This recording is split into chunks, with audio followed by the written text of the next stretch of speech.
Oh, may tatanong ako sa'yo. Ano yun? Sorry. Ano yun? Naranasan mo na bang gumising ng isang araw na hindi mo na mahal yung taong partner mo? Sa pagising mo na lang isang araw, Ay, hindi. kaya Hindi ata ko siya pa. mahal today. Parang posible ba yun? Parang ganon. May ganun kasi na kilala ko na boyfriend-girlfriend sila. Tapos one day, sabi nila, nagising na lang daw sila na hindi nila mahal yung isa't isa. Tapos nag-agree na silang mag-break. Pero matagal na kasi sila. Pero nangyayari ba talaga yun na parang isang araw? So, ang tanong mo kung naranasan ko. Ako hindi ko naranasan. Pero naranasan ko na nag-fade yung pagmamahal ko dun sa tao, syempre.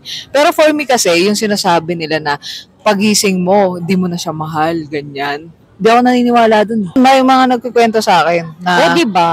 na sabi niya kasi pagising niya, parang Isang araw hindi niya na ako Oo. mahal. parang nag-fade daw yung Ano kaya yung reason kung ba't isang araw na lang hindi na nila mahal yung partner nila? Para sa akin kasi, hindi ako naniniwala na isang araw gumising ka na lang na hindi mo na siya mahal. Hindi ako naniniwala na overnight nangyari yun. Ay, oo. For me, proseso siya. Kumbaga, unti-unti siyang nawawala. Oh. Nararamdaman mo na siya na nag-fade na unti-unti. Pero, Hindi mo lang, nilalabanan mo or pwedeng meron ka pang tama. mga bagay na kumakapit ka pa, ganyan. May mga, naghahanap ka pa ng reason. to hold on. To hold Tama. or gusto mo pa sanang ma-workout.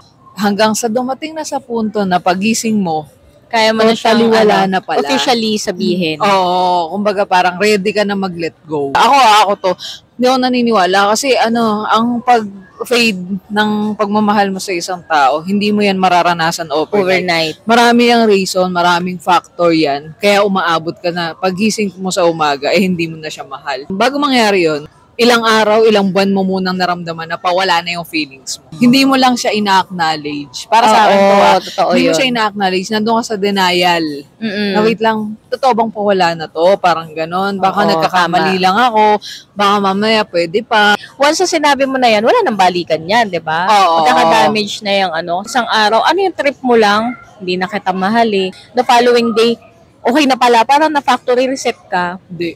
Hindi mo na yun ako mababawi. naniniwala. Kaya nga, umaabot sa punto na bago mo siya sabihin na hindi mo na siya mahal, Oo. hindi mo inaamin sa sarili mo and hindi mo inaamin sa partner mo na gano'n na yung nararamdaman mo kasi meron ka pang kumbaga, nandun ka pa sa point na pag binitawan Binibigyan mo mo pa ng yun, chance. tsaka pag binitawan mo yun, ibig sabihin, paninindigan mo na siya. So ikaw, naranasan mo ba yung gano'n na ikaw mismo yung nakaramdam na parang isang araw or gumising ka na lang, hindi mo na siya mahal, or ikaw, ganun yung sinabi sa'yo? Ang natatandaan ko, minsan isang araw gumising ako na hindi ako nagmamahal ng kahit ano kahit sino. Sa araw na yon wala akong ibang priority. May iba akong iniisip pero hindi magmahal o mahalin may yung jowa sarili ka ko. Oo. Parang sa isang araw, ang unang tumatakbo sa isip ko, either financial, anxieties, na hindi relatable sa love. Kaya pagising ko, parang hindi ko siya mabati, hindi ko siya mag-good morning. Para akong gumising sa wrong side of the bed. Tapos parang nafe-feel niya na, hala, galit ba to sa akin? Hala, parang may nagawa ba ako? Itong araw na to, kanina pa siya cold. Kanina pa siya wala sa mood. Pero hindi kasi nila alam na sa araw na yon, hindi ako gumigising na hindi ko sila mahal. Gumigising ako na may iba akong naisip na overnight na ibang priorities o ibang struggle. Naging issue nyo yun? Parang gano'n? Siguro. Kinonfront ka ba niya? Kinonfront mo ba ako? Ay, ako pala yun? Parang gigising ako na hindi kita nabati, hindi kita napaghandaan ng hindi kita naaya mag-breakfast, hindi ka naman nag-doubt. Hindi naman. Kapal mo ako charing. Pero minsan, ako, hindi, joke lang. Tingin ko dyan, hindi nga kasi, bago pa isang araw na yan, kung nararamdaman ko na yan ng mga isang linggo, isang buwan, ganyan ka, yun, doon na ako mapapaisip na Tama. Pero kung isang araw mo lang yung ginawa sa akin, lang yan, Napapaliwanag tamang toyo naman. lang yun. Hindi, yun, toyo.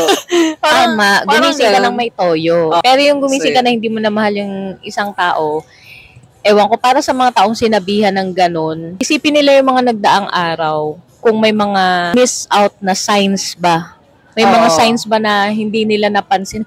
Kaya pala Oo. sa kanila ngayon pagtahi-tahiin na, wait lang, hindi isang araw mo yan naisip. Oo. Parang nung nakaraan, Oo. may mga pinaparamdam ka na Oo, sa akin yan na yung ganyan. sinasabi ko. Oo. So, sa mga taong sinabihan ng ganyan, for me lang, magbalik tanong kayo ano mga nangyari the past few months, past few days. Kung totoo bang isang araw niya lang yan naramdaman o Oo. pinaparamdam niya sa'yo, ini-ignore mo lang. Last question.